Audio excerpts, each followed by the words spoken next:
বিদেশ থেকে হুট করে চলে আইলি।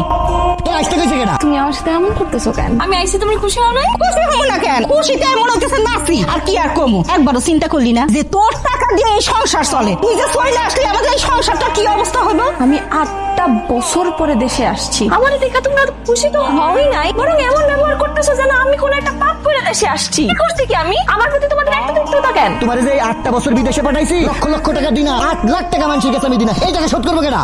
মিয়া ভাই, 8 লাখ টাকার কথা কইতেছো? এই 8টা বছরে তোমাদের 8 লাখ টাকা শোধ হয় নাই? আমি তো 30-40 লাখ টাকার বেশি পাঠাইছি।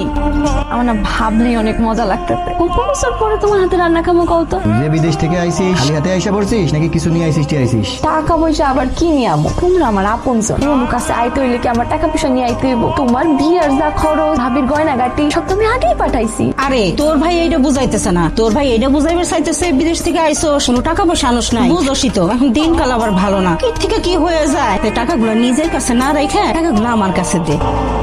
এবার আসলে আমি বিদেশ থেকে কিছুই আনতে পারি নাই, কিন্তু তোমরা যখন যা চাইছো, যেমনে চাইছো, আমি তো সবই পাঠাইছি। তোমরা কও কোনো কিছু তো কমতি রাখি নাই। আর মাঝে মধ্যে কি চিন্তা করে জানিস, তুই আমার বোন না, তুই আমার শত্রু। ঘরে একটা নতুন বউ আনছি, নতুন বউ, অন্তত পক্ষে আসার সময় হাতে কইরা তার জন্য তো কিছু আনতে পারতিস। এখন যদি শ্বশুর বাড়ির লোক আমারে জিগাই তোমার বোন বিদেশ থেকে আইলো, কই আমার মায়ের জন্য তো কিছু হাতে করে আনলো না? ভাবির জন্য তো বিয়ের সময় আমি অনেক গহনা পাঠাইছি। বিদেশ পানে কি আর টাকা টাকা। প্রবাস জীবনটা অনেক কঠিন ভাই। প্রবাস জীবনে যারা থাকে একমাত্র তারাই এটার কষ্ট বোঝে। আমি যে কত রায় তোমাকে লেগে চোখের পানি ফেলছি, এটা যদি তোমরা জানতা তাহলে তো কামিয়ে দিত। বিশ্বাস করো, তুমি যারা দেশে থাকো না, তারা মনে করো কি জানো, বিদেশের রাস্তায় রাস্তায় টাকা পড়ে থাকে, আমরা খালি দামু আর খাবলায় টাকা তুলবো।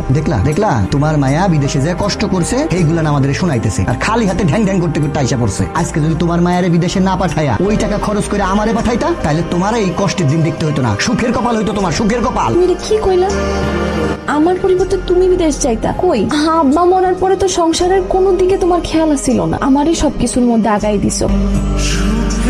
আমি মানতেছি আমি তোমার ছোট বোন, কিন্তু আমার আগে তো সংসারের হালটা তোমার ধরার কথা ছিল। যখন সংসারের হাল ধরনের কথা, মাইয়াগোর পিছনে টাকা উড়াইছো আর নেশা পানি করছো, কয়েকবার সেলও খাচ্ছো। কত কষ্ট করে তোমার আমরা জেল থেকে ছুটাইছি, আর তুমি আমারে এখন খোটা দিতেছো।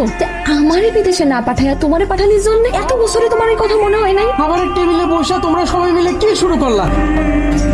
আবার কখন আসবে? তুই আসার সময় আমি তোর সাথে অনেক খারাপ ব্যবহার করছি, তুই কিছু মনে করিস না। মা 8 লাখ টাকা দিনা করে তোর বিদেশ পাঠাইছি, সেই দিনাটা এখন পর্যন্ত শোধ করতে পারে নাই। মা, বারবার যে তুমি এই 8 লাখ টাকা ঋণের কথা কও, তখন বাইরেও এই কথাটা কইছো। আমি 8টা বছরে তোমার না হইলেও 35 থেকে 40 লাখ টাকা পাঠাইছি। তোমরা এই 8 বছরের মধ্যে 8 লাখ টাকা ঋণ শোধ করতে পারলা না, পরে বাড়ি টাড়ি করতা। আমি এসব কি কমু, তোর মেয়ে ভাই